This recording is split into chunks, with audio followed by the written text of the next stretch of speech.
இந்த காலை ஆராதனைக்கு வந்திருக்கிற உங்கள் யாவரையும் கர்த்தராகிய இயேசு கிறிஸ்துவின் நாமத்தினால நாங்கள் வாழ்த்து வரவேற்கிறோம். கர்த்தர் தாமே வழிநடத்தி பாதுகாத்துக் கொள்வராக. 8வது அதிகாரம் 11வது வசனம். கர்த்தர் நித்தமும் உன்னை நடத்தி மகாவரட்சியான காலங்களில் உன் ஆத்துமாவை தேற்றி உன் எலும்புகளை நினமுள்ளதாக்குவார். நீ நீர்ப்பாய்ச்சலான தோட்டத்தை போலவும் வற்றாத நீரூற்றை போலவும் இருப்பாய் என்று கர்த்தர் இந்த வருஷம் நமக்கு கொடுத்திருக்கிறார். நிச்சயமாக அதை நடக்கும். ஆமென். அல்லேலூயா. விசுவாசிக்கிறீங்களே இல்லையா?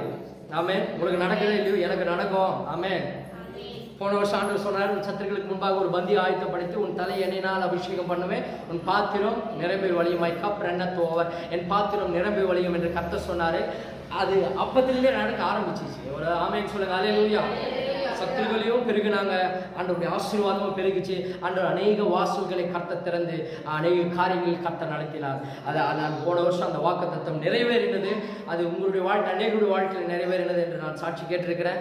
இன்றைக்கு இந்த வருஷத்திலும் ஆண்டவர் அதை நமக்கு நடத்துவார், அதை நிறைவாய் நடத்துவார். கர்த்தரை நீங்கள் விசுவாசிக்கிற உங்களுக்கு, அந்த வார்த்தையை விசுவாசிக்கிறவங்களுக்கு, அந்த வார்த்தைக்கு நீங்கள் முக்கியத்துவம் கொடுக்கிறவங்களுக்கு கர்த்தர் பலமான காரியங்கள், மகத்துவமான காரியங்களை செய்வார். இந்த மாசத்துல ஆண்டவர் நம்மோடு பேசின வாக்குத்தத்தம் நம்ம சொன்னோம்ல, இந்த 1ஆம் தேதி ஃபர்ஸ்ட் வீக் ஆண்டவர் சொன்னது 2 கொரிந்தியர் 12வது அதிகாரம் 9வது வசனம். 2 கொரிந்தியர் 12:9 நம்ம படிச்சோம். அதை தான் தொடர்ந்து 3 வாரமா தியானிச்சுட்டு இருக்கிறோம். என் கிருபை உனக்கு போதும், உன் பலவீனத்தில் என் பலன் பூர்ணமாய் விளங்கும் என்றார். ஆகையால் கிறிஸ்துவின் வல்லமை என் மேல் தங்கும்படி என் பலவீனங்களை குறித்து நான் மிகவும் சந்தோஷமாய் மேன்மை பாராட்டுகிறேன். கிறிஸ்துவின் வல்லமை நம்ம மேல் இருந்ததுனால பிசாசு நம்மை தொட முடியாது, அந்த கால வல்லமைகள் நம்மை தொட முடியாது. ஏன்னா இஸ்ரவேலுக்கு எதிரான மந்திரம், யாக்கோபுக்கு விரோதமான குறி சொல்றது நம்மை ஒன்று செய்ய முடியாது. ஏன்னா விசுவாசிக்கிறவர்களா சாவுக்கு ஏதுவானாலும் சாப்பிட்டாலும் அவர்களை சேதப்படுத்தாது. ஏன்னா கிறிஸ்துவின் வல்லமை நமக்குள் இருக்கணும். அந்த தலைப்புல நம்ம தியானிச்சோம். கர்த்தர் உன்னை இந்த பலவீனத்திலும் நடத்துவார், கர்த்தர் இந்த பலவீனத்திலும் நடத்துவார் என்று அதிலிருந்து நம்ம என்ன எடுத்தோம்? கிறிஸ்துவின் வல்லமை, த பவர் ஆஃப் கிரைஸ்ட், கிறிஸ்துவின் வல்லமையை குறித்து நம்ம சொன்னோம். அப்போ கிறிஸ்துவின் வல்லமை கடந்த வாரத்தில் சொன்னோம்ல, கிறிஸ்துவின் வல்லமை எதில் இருக்கிறதுனா அவருடைய ரத்தத்தில் இருக்கு. ஆமென். ரத்தம் சிந்துதல் இல்லாமல் பாவ மன்னிப்பு இல்லை. அப்போ ரத்தம், இயேசு நமக்காக ஒரே முறை அவர் பலியாக ஒப்பு கொடுக்கப்பட்டு பலி செலுத்திய அவர் தன் ஜீவனை, சொந்த ஜீவனை கொடுத்து நம்மை அவர் மீட்டுக் கொண்டு ரத்தத்தில், அந்த ரத்தத்தில் வல்லம் இருக்கிறது. இயேசுவின் ரத்தத்தில் இன்னைக்கும் வல்லம் இருக்கிறது. ஆபேலின் ரத்தத்தின் சத்தத்தை காட்டிலும் இயேசு கிறிஸ்துவின் ரத்தத்தின் சத்தத்திற்கு வல்லமை இருக்கிறது. ரத்தம் பேசும். ஆமென். ரத்தம் பேசுகிற சத்தம் நமக்கு கேட்காது, ஆண்டவருக்கு கேட்கும். அல்லேலூயா. ஒரு ஆடையோ ஒரு மாட்டையோ கோழியை நீங்கள் வெட்டும் போது அது கத்துற சத்தம் கேட்டிருப்பீங்க, அது துடிக்கிறத பார்த்திருப்பீங்க. அந்த ரத்தம் சிந்தப்படும் போது அந்த ரத்தம் பேசுற சத்தம் உங்களுக்கு யாராவது கேட்க முடியுமா? இந்த உலகத்தில் யாராவது கேட்க முடியுமா? முடியாது. ஆனா ஆண்டவர் சொன்னாரு, ஆபேலின் ரத்தத்தின் சத்தத்தை நான் கேட்டேன் என்று. சகோதரன் ஆபேலை கொன்று போடும் பொழுது அந்த ரத்தத்தின் சத்தத்தையே ஆண்டவர் கேட்கிறார்னா, உனக்குள் இருக்கிற நீ நினைக்கிறதை காட்டும் வாழ்க்கையில் இருக்கிற எல்லா காரியங்களையும் கர்த்தர் கேட்டுக்கொண்டிருக்கிறார். நிறைய பேர் அதான் நினைச்சுக்கிட்டோம், ஆண்டவர் சர்ச்சைக்கு வந்தாதான் ஆண்டவர் என்னோடு இருக்கிறாரு, என்னை பார்க்கறாரு, நான் உத்தமமா இருக்கணும், பரிசுத்தமா இருக்கணும், பொய் சொல்லக்கூடாது, மற்றவங்கிட்ட தவறான காரியங்கள் ஈடுபடக்கூடாது, சர்ச்சைக்கு வெளியில போய் என்ன வேணா பண்ணலான்ட்டு. ஒரு ஆமென் சொல்லுங்க. அல்லேலூயா. ஆண்டவர் பார்த்து கொண்டிருக்கிறார். இன்னைக்கு பார்த்தீங்கன்னா நான் கேள்விப்பட்ட சில விஷயங்கள் எல்லாம், இன்னைக்கு நம்ம சர்ச்சைக்கு வரத்துக்கு என்ன நம்மள தீட்டு பிடித்த மாதிரி பார்க்கறான். ஒரு ஆமை கரெக்டா இல்லையா? உண்மைதானே? சம்பூர் நமக்கு ஆமா சிரிக்கிறத பார்த்து அப்படி இருக்குது. தீட்டு பிடிச்ச மாதிரி பார்க்கறான். ஏதோ நம்மள ஏதோ இதுல போயிட்டு நம்ம இது பண்ற மாதிரி. ஆனா இன்னைக்கு கேள்விப்படுற நம்ம சர்ச்சில் வந்து என்னமா சொல்லி கொடுக்குறோம்? தண்ணி அடிக்குன்னு சொல்லி கொடுக்குறோமா? தம் அடிக்குன்னு சொல்லி கொடுக்குறோமா? இல்லை கஞ்சாவை சொல்லி கொடுக்குறோமா? போதை பழக்கத்தை சொல்லி கொடுக்குறோமா? என்ன எல்லாம் கரெக்டாக சொல்றீங்களேன்ற மாதிரி பார்க்குறீங்களா? இதெல்லாம் சொல்லி கொடுக்குறோமா? இல்லை. ஆண்டவரை பற்றி சொல்லி கொடுக்குறோம். மற்றவங்கிட்ட சண்டை போடாதீங்கன்னு சொல்லி கொடுக்குறோம். மற்றவங்கிட்ட சண்டைக்கு போகாதீங்க, சைலண்டாக சோத்திரம் பண்ணிட்டு போகும்னு சொல்லி கொடுக்குறோம். நன்மை செய்யுன்னு சொல்லி கொடுக்குறோம். வாழ்க்கை மாறுங்க, ஆசீர்வாதமா இருக்குன்னு சொல்லி கொடுக்குறோம். இதை ஒரு மாதிரியா பார்க்கலாம். ஆனால் சிலர் கேள்விப்படுறேன், சின்ன சின்ன பசங்க 12 வயசு 13 வயசு பசங்களாம் குடிச்சிட்டு சுத்திட்டு இருக்கு. அல்லேலூயா. ஒரே ஒரு ஷாக் வர இருக்கு. ஷாக் ஆயிடுச்சு. ஷாக் ஆனாலும் ஒரு பக்கம் இதெல்லாம் நடக்கும்ன்றது ஒரு பக்கம் தெரியும். ஆமே. 12-13 வயசு பசங்க குடிச்சிட்டு சுத்திட்டு இருக்குமா?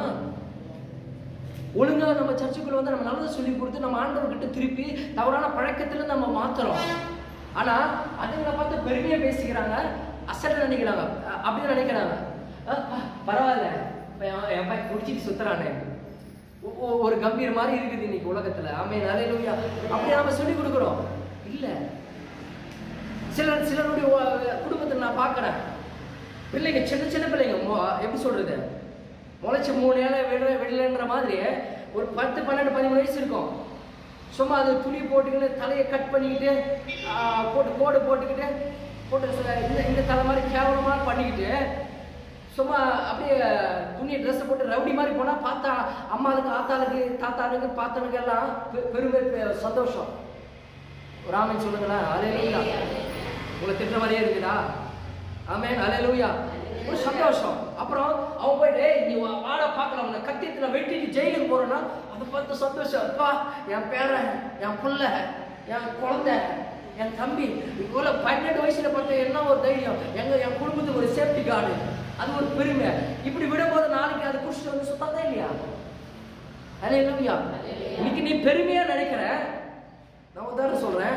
என் பையனுக்கு இன்னைக்கு வயசு 2 வயசு, எட்டி உதைக்கிறான். நான் என்ன பண்ணுவேன்? போட்டு திருப்பலான்னு அடிப்பேனா? என்ன பண்ணுவேன்? சிரிச்சு சந்தோஷமா காலத்துக்கு மூஞ்சி மாதிரி வச்சுப்பேன்.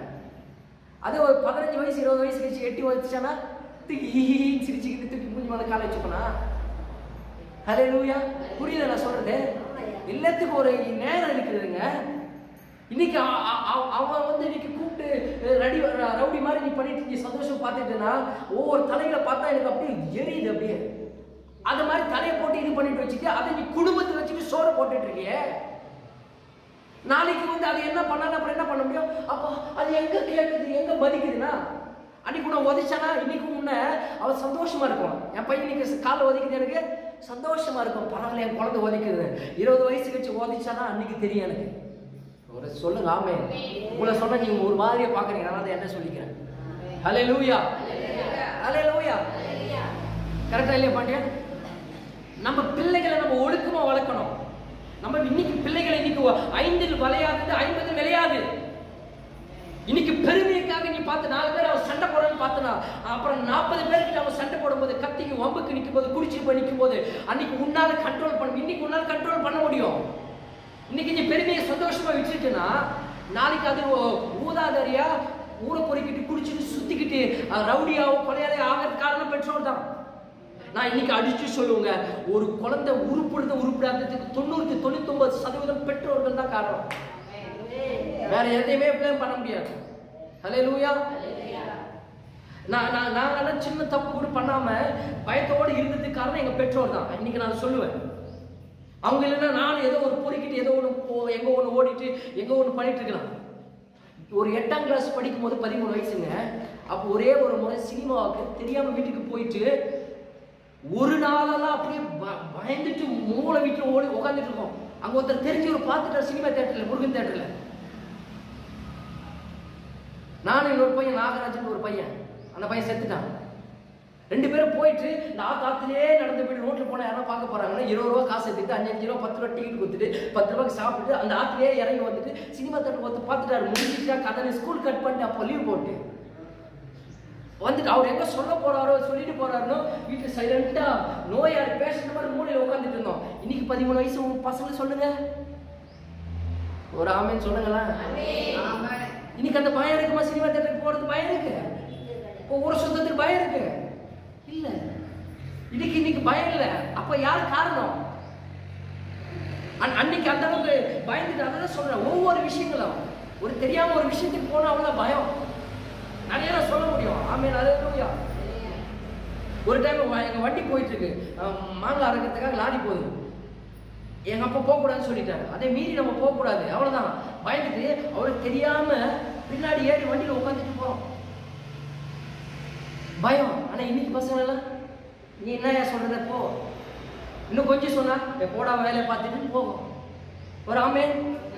அந்த பயம் பிள்ளைங்களுக்கு இல்லாததுனாலதான் இன்னைக்கு இந்த அளவுக்கு காரணம். அன்னைக்கு இருந்த பயம் இன்னைக்கு பெற்றோர்களுக்கு இருக்குதானா வைக்கிறாங்கன்னா இல்ல. அன்னைக்கு அப்படியே நடுவோம், அடிக்கிறாங்களோ இல்லையோ பயப்படும், நடுவோம். ஒரு 10 ரூபா ஒரு பேக்கெட்ல இருந்து எடுத்து அது கண்டுபிடிச்சிட்டாருன்னா அப்படியே ஜெயில போலீஸ் நிக்க வச்சு மாதிரி இருக்கும்.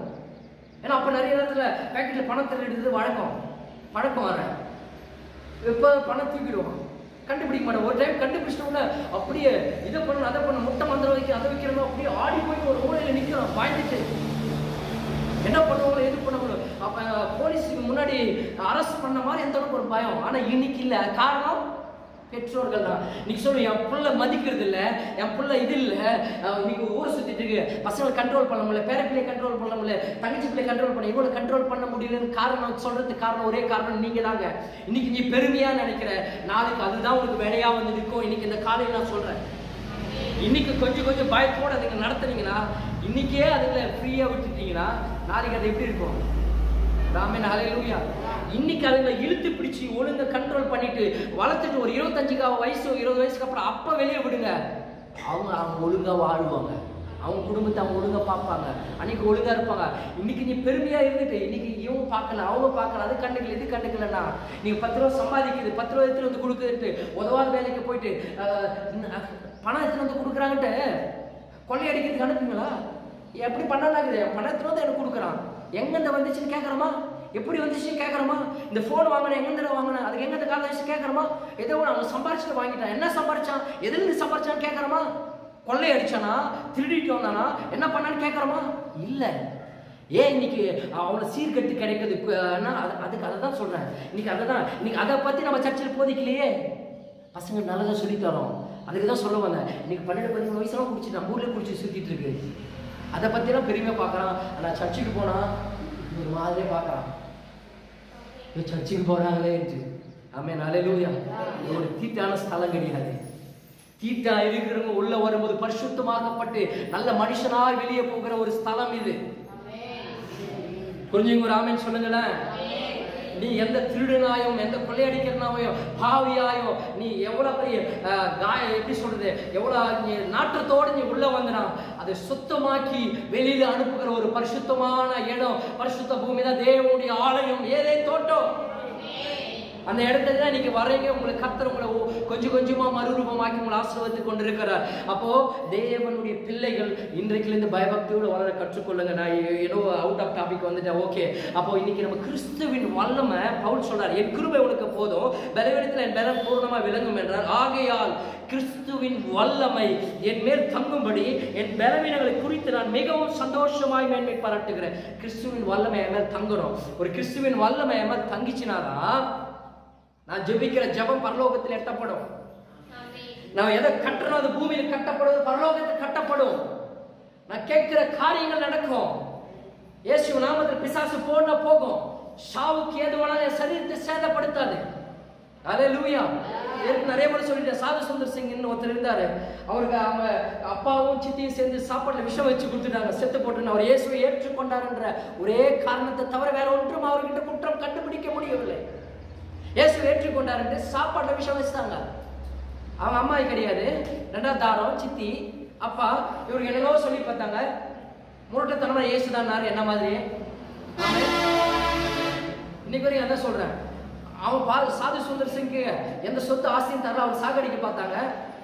ஆனா இன்னைக்கு நான் என்ன சொன்னேன், இயேசுக்குள்ள வந்து எந்த சொத்து எனக்கு தேவைன்னுட்ட ஒரு ஆமென் ஹல்லேலூயா. சாப்பாடு விஷயம் வச்சுட்டாங்க, வேற ஒன்றும் பண்ண முடியாதுன்னு. காலையில நைட்டு கொடுத்தாரு, நல்ல பாய்சன் போட்டு சாப்பாடு கொடுத்துட்டு உடனே வாங்கிட்டு அவர் என்ன பண்ணுவாருன்னா ஜெபம் பண்ணிட்டு சோத்திரம் பண்ணிட்டு சாப்பிடுவார்.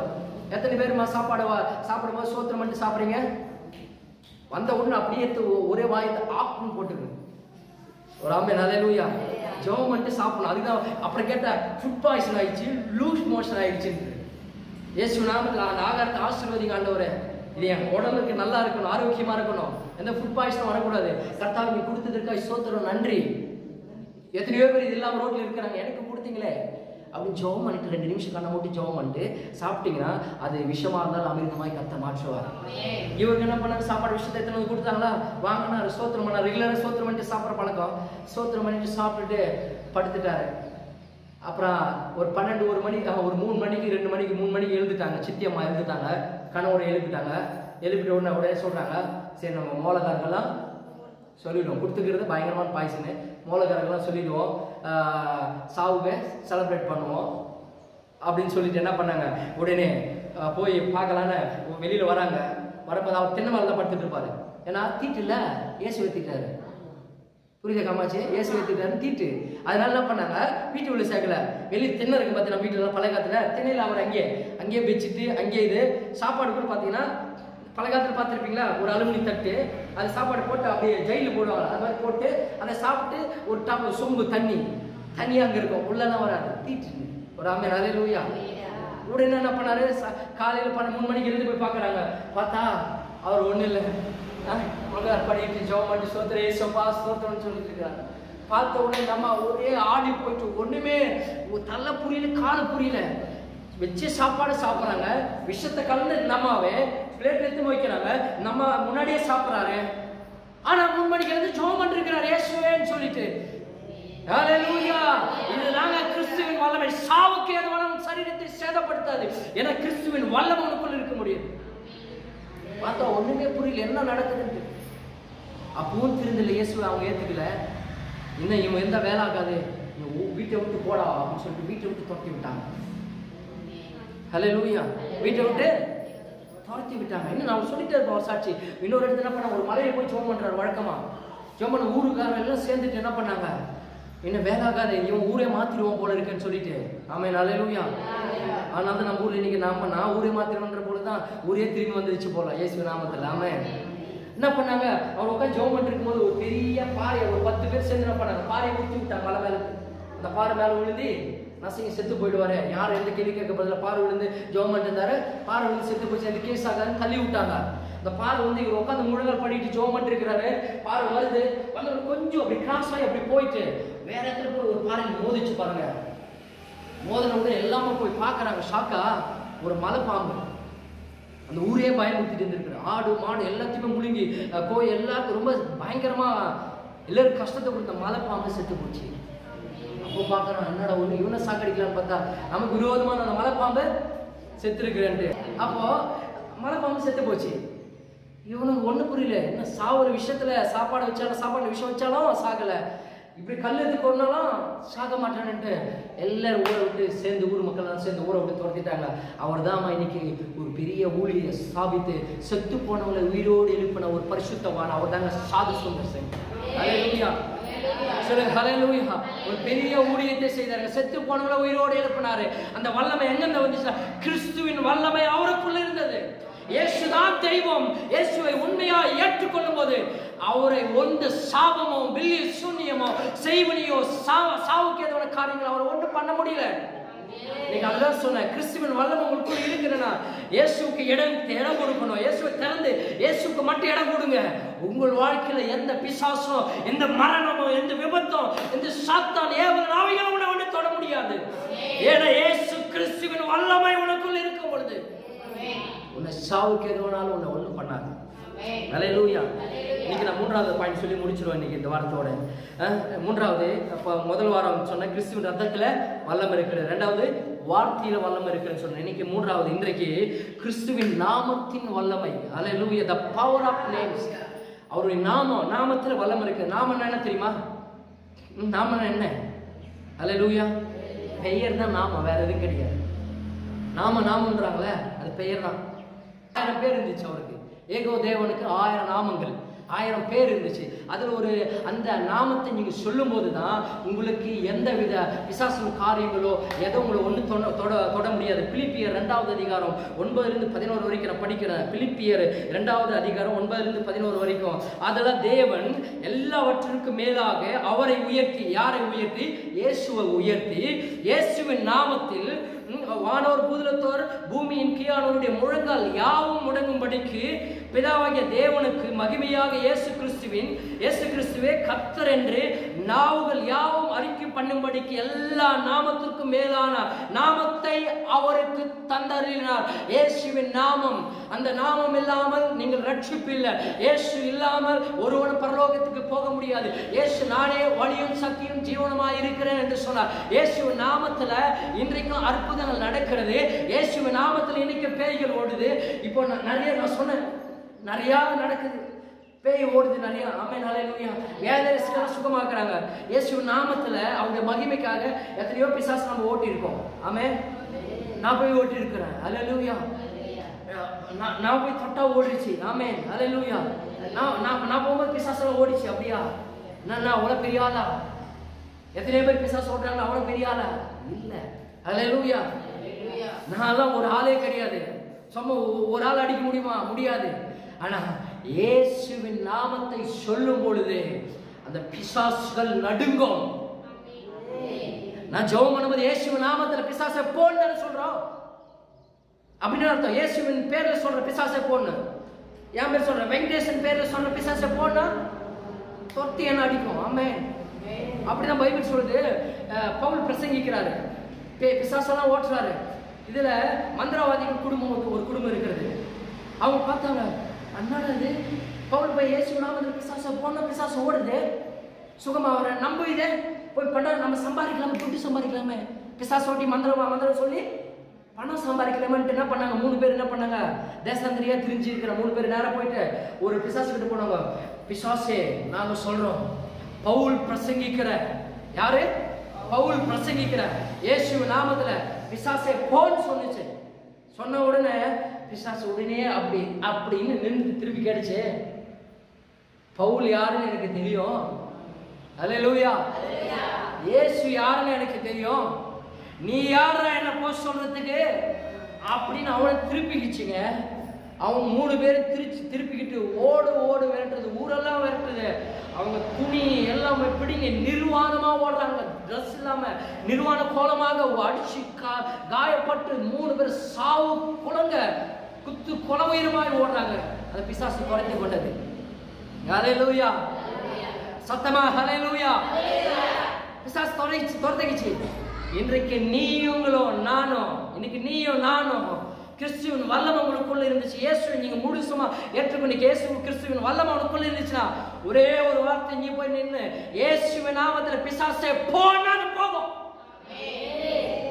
ஹல்லேலூயா. 10 பேர் மந்திரவாதி வரணும் கிடையாது. சொல்லுங்க ஹல்லேலூயா. நீங்க போய் பிசாசே போனா போக. எப்போ? கிறிஸ்துவின் வல்லமை உங்களுக்குள்ள இருக்கணும். அதுதான் நான் முதல்ல சொன்னேன், ஆரம்பத்திலே சொன்னேன், இயேசுக்கு இடம் கொடுங்க, அவரை ஏற்றுக்கொள்ளுங்க. அவருக்கு முழுசா இடம் கொடுக்கும்போது கிறிஸ்துவின் வல்லம் உனக்குள்ள வந்துச்சுன்னா நீங்க பிசாசுகளை துரத்துவீர்கள். அதுதான் என்ன சொல்லுங்க, மார்க் 16வது அதிகாரம் 17, 18 சொல்லப்பட்டிருக்கிறது. என் நாமத்தினாலே பிசாசுகளை துரத்துவார்கள், நவமான பாஷைகளை பேசுவார்கள், சர்ப்பங்களை எடுப்பார்கள், சாவுக்கு எதுவானாலும் யாதொன்றை குடித்தாலும் அது அவர்களை சேதப்படுத்தாது, வியாதியஸ்தர்கள் மேல் கைகளை வைப்பார்கள், அப்பொழுது அவர்கள் சொஸ்தமாவார்கள். கொஞ்சம் முக்கியமா கவனிக்கணும், நான் முடிச்சுட்டேன். முக்கியமான இந்த வசனத்தை திரும்ப படிக்கிற கவனிங்க எல்லாரும். என் நாமத்தினால, யார் நாமத்தினால? இயேசுவின் நாமத்தினால. என் நாமத்தினால பிசாசுகளை துரத்துவார்கள். இயேசுவின் நாமத்தினால பிசாசை போனா போகும். 2வது, நவமான பாஷைகளை பேசுவார்கள். அந்நிய பாஷையெல்லாம் பேசுறோம்ல, அதுதான் நவமான பாஷைகளை பேசுவார்கள். 3வது, சர்ப்பங்களை எடுப்பார்கள். நீங்க சர்ப்பங்களை நீங்க மிதிக்கிற ஒரு வல்லமை அதிகாரத்தை கர்த்தர் கொடுத்திருக்க. சர்ப்பனா பாம்பு, பிசாசுடைய தலையை நசுக்கும்படியாய் குமாரனாகிய இயேசு கிறிஸ்து இந்த பூமியில வந்தார். அவன் நிர்வாண கோலமாக்கி அவன் அந்தரங்கத்தில் தொங்க விட்டு இருக்கிறார். அதுக்கடுத்து பார்த்தீங்கன்னா சாவுக்கு ஏதுவானாலும் யாதொன்றை குடித்தாலும் உங்களை அது சேதப்படுத்தாது. அதுதான் சாது சுந்தர் சிங் ஐயாவை பத்தி சொன்னேன். சாவுக்கு ஏதுவானாலும் அவர் கொடுத்துட்டாங்க, ஜோமன்ட்டு சாப்பிட்டு, அவருக்கு தெரியாத விஷயம்ட்டு, ஆனால் ஜோமன்ட்டு சாப்பிட்டாரு. அதனால் சாவுக்கு ஏதுவானா குடிச்சாலும் சாகாதுன்ட்டு நேரம் ஒரு இன்ட்ரு பாட்டில் வாங்கிட்டு ஜோமன்ட்டு சோத்துறோம், நான் இயேசு ஏற்று கொண்டிருக்கிறேன், கிறிஸ்துவின் வல்லம் எனக்குள்ள இருக்கிறது, சாவுக்கு எதாவது குடிச்சாலும் சாகாது சொல்லிட்டு குடிச்சிட்டு போய் படுத்துக்குவார் வீட்டில். அப்ப டம் தான். ஆமென் ஹல்லேலூயா. புரியுதா நான் சொல்றத? இதை சொல்லிட்டாருன்னு சொல்லி நேரமா எதை பண்ண பாருங்க. இல்ல, உங்களுக்கு தெரியாம யாராவது உங்களுக்கு விரோதமாய் சாவுக்கு எதுவா உங்களுக்கு உங்க சரீரத்துக்கோ செய்வினையோ உங்க சாப்பாட்டுல விஷயத்தோ ஏதோ கலந்து வச்சாலும் நீங்க ஜெபம் பண்ணிட்டு சோத்திரம் பண்ணிட்டு செய்யும் போது கிறிஸ்துவின் வல்லமை உங்களுக்குள்ள இருக்கும்போது அதை உங்களை சேதப்படுத்தாது. கவனிக்கிறீங்களா? ஆமென் ஹல்லேலூயா. அதுக்கடுத்து வியாதியஸ்தர்கள் மேல் கைகளை வைப்பார்கள், அப்பொழுது அவர்கள் சொஸ்தமாவார்கள். யார் தெரியுமா? நீங்க போய் வியாதியஸ்தர்கள் மேல் கைகளை வச்சீங்கன்னா அவன் சுகமாவாமா? ஹல்லேலூயா. கேன்சர் வாதி சுகமாகும், தலைவலி சுகமாகும், வயிற்று வலி சுகமாகும், அல்சர் பிபி சுகர் சுகமாகும். கர்த்தர் வியாதியை கர்த்தர் உங்கள் கைகளை வைக்கும்போது சுகமாவார். உங்க கையில அவ்வளவு பெரிய பவர், நீங்க என்ன அவ்வளவு மேஜிக் மேனா? இல்ல, இயேசு உங்களுக்குள் இருக்கிறார், கிறிஸ்துவின் வல்லமை உங்களுக்குள் இருக்கிறது. ஹல்லேலூயா ஹல்லேலூயா. பிகில்ஸ் ஒருத்தர் இருந்தாரு. அவர் என்ன பண்ணாருன்னா, அவரு பயங்கரமா அற்புதம் நடக்கும். வீல் சேர்ல வருவாங்க, வீல் சேர் தூக்கி போட்டுருவாங்க, நடந்து போவாங்க, அற்புதம் நடக்கும். கண்ணு தெரியாம கண்ணு தெரியும், காது கேட்கலாம் காது தெரியும், அப்படிப்பட்ட ஒரு அற்புதம் பண்ணுவார். பயங்கரமா அற்புதம் நடக்கும். ஒரு நாள் என்ன பண்ணிச்சு, பிரசவ மேடையில் நிற்கிறாரு, ஜெபம் இருக்கிறாரு, பயங்கரமா வயிற்று வலி. முடியல 2 பக்கம். அப்புறம் பார்த்தா ஒரு கிட்னி ஸ்டோன் போல பயங்கர உயிரை போற மாதிரி வலி. எல்லாரும் ஜெபம் பண்றதுக்கு நிக்கிறாங்க வந்து லைனா. என்ன பண்றது தெரியல, ஜெபம் பண்ண முடியும், இவர் உயிர் போகுது வலி. உடனே என்ன பண்ணாரு, ஒன்றும் புரியல, திடீர்னு ஆவியானவர் சொன்னார், ஒரு நம்ம ஜெபம் பண்றதுக்கு முன்னாடி நிக்க வச்சு நின்று ப்ரேயரா இல்லை எண்ணெய் பாட்டில் வச்சுட்டு நின்றுட்டு இருக்காங்க. உடனே அந்த எண்ணெய் பாட்டை வாங்கிட்டு நேரம் அந்த ஸ்கிரீனுக்கு பின்னாடி போனாரு. ஸ்கிரீனுக்கு பின்னாடி போயிட்டு அந்த எண்ணெய் எடுத்து இயேசு நாமத்தில் எண்ணெய் ஆசீர்வதிக்கிற இயேசு ரத்தமா மாற்றி ஓப்பன் பண்ணி உடைச்சு அந்த எண்ணெய் எடுத்து 2 கிட்னி மேல ஒத்து பூசினாரு. ஹல்லேலூயா. என்ன பூசிட்டு ஒரு 2 நிமிஷம் நிக்கிறாரு. யூரின் வந்தது. போய் யூரின் போன உடனே பயங்கரமா பெரிய பெரிய கல்லெல்லாம் வெளில வந்துட்டு இயேசு நாமத்தில். ஹல்லேலூயா, ஹல்லேலூயா. எல்லா கிட்னில ஒரு செகண்ட்ல வெளியில வந்துச்சு மக்கள்லாம் வந்துட்டு. அப்புறம் திரும்ப வந்து எல்லாருக்கும் அவர் ஜெபம் பண்ணாரு. அவர் சொன்ன சாட்சி இது. புரியுதா நான் சொல்றது? ஆண்டவர் சுகம் அளிக்கிற தேவன். எப்பேற்பட்ட வியாதியா இருந்தாலும் நீங்கள் இயேசு நாமத்தில் உன் கையை வைக்கும் போதே அங்க ஆண்டவருடைய வல்லமை இறங்கி வரும். கர்த்தர் சுகத்தை கொடுப்பார். அது எப்பேற்பட்ட வியாதியா இருந்தாலும் நீங்க போய் அங்க போய் ஜெபம் பண்ணணும்னு கிடையாது. ஒரு எண்ணெய் எடுத்து ஜெபம் பண்ணிட்டு இயேசு நாமத்தில் கையை வச்சு ஜெபம் பண்ணும் போது அற்புதம் நடக்குமா? எப்ப தெரியுமா?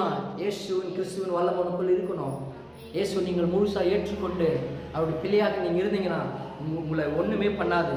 யோவான் 14:14 தான் சொல்லிருக்கிறது. இயேசு நாமத்துல நீங்கள் எதை கேட்டாலும் அவர் உங்களுக்கு தருவார். இயேசு நாமத்துல எது கேட்டாலும் உங்களுக்கு அவர் தருவார். நான் சொல்லிட்டே இருப்பேன், நேரில் நான் முடிக்கிறேன். இயேசு நாமத்தில் எது கேட்டாலும் ஆண்டவர் தருவார். நான் ஆண்டவர் ஏற்றுக்கொண்டதுக்கு முதல்ல இந்த வசனம் தான். முதல் ஞாயிற்றுக்கிழமை சர்ச்சைக்கு போறேன், பிரசங்கத்தை கேட்கறேன், பிரசங்கம் பண்றாங்க. பாஸ்ட் 14:14 யோவான்னு சொல்றாங்க, இயேசு என் நாமத்தில் எது கேட்டாலும் தருவேன்னு சொல்லிட்டு.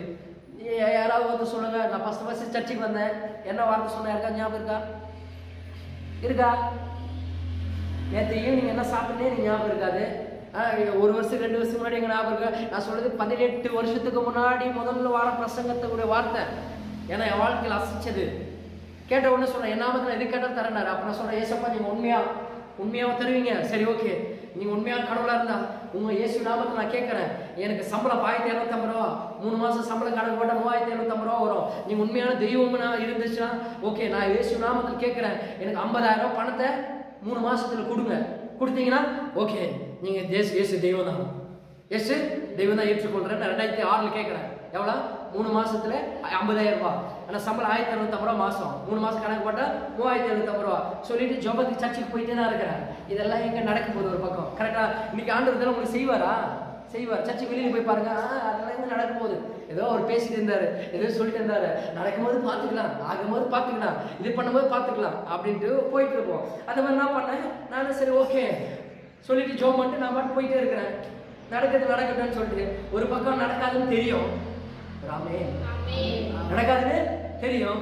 ஒரு பக்கம் சர்ச்சுக்கு நிக்க கூடாது, ஏன்னா கூப்பிட்டு ஒரு ஆபீஸர் கூப்பிட்டாரு சர்ச்சுக்கு ரெகுலரா போகணுன்ட்டு அவருக்காக போகலாம் அப்படி ரெகுலரா வாரம் நிக்காம போயிட்டு இருக்கிறேன். அன்னைக்கு இன்னி வரைக்கும் ஒரு ஞாயிற்றுக்கிழமை நான் நிக்கல.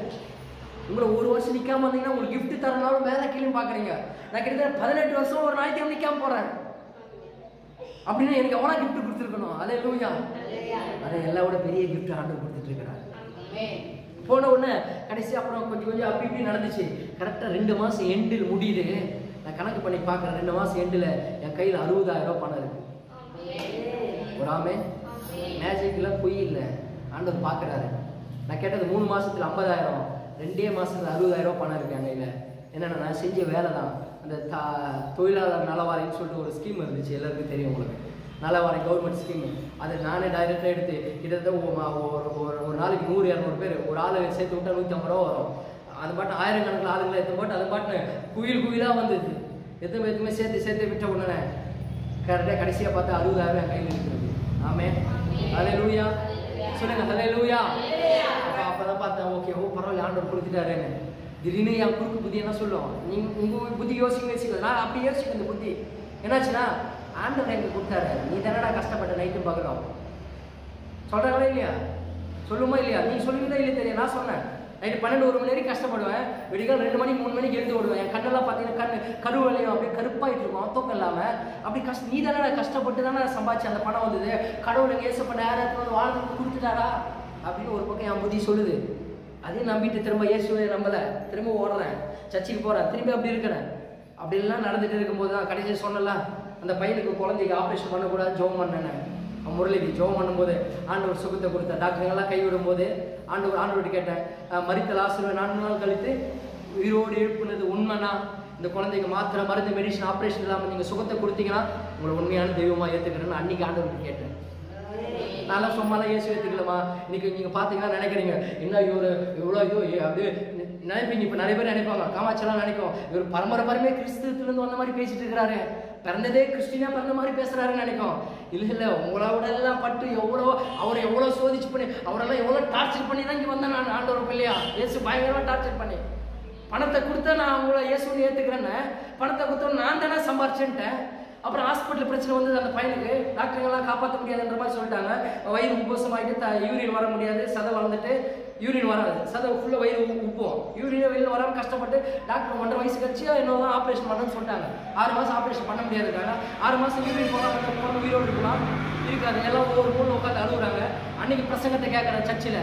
அதுதான் சொன்ன சர்ச்சில் வந்து வார்த்தையை கேட்டுட்டு அதை நமக்கு செய்யணும். அன்னைக்கு ஒரு பிரசங்கம் மரித்த லாசரு ஆண்டவர் 4 நாள் கழிச்சு உயிரோடு எழுப்பினாருன்னு. அப்போ நான் சர்ச்சை முடிச்சுட்டு போன பிறகு நம்ம எப்போ சர்ச்சை விட போகிறாங்கன்னு ஒரே திரும்பி பக்கத்துல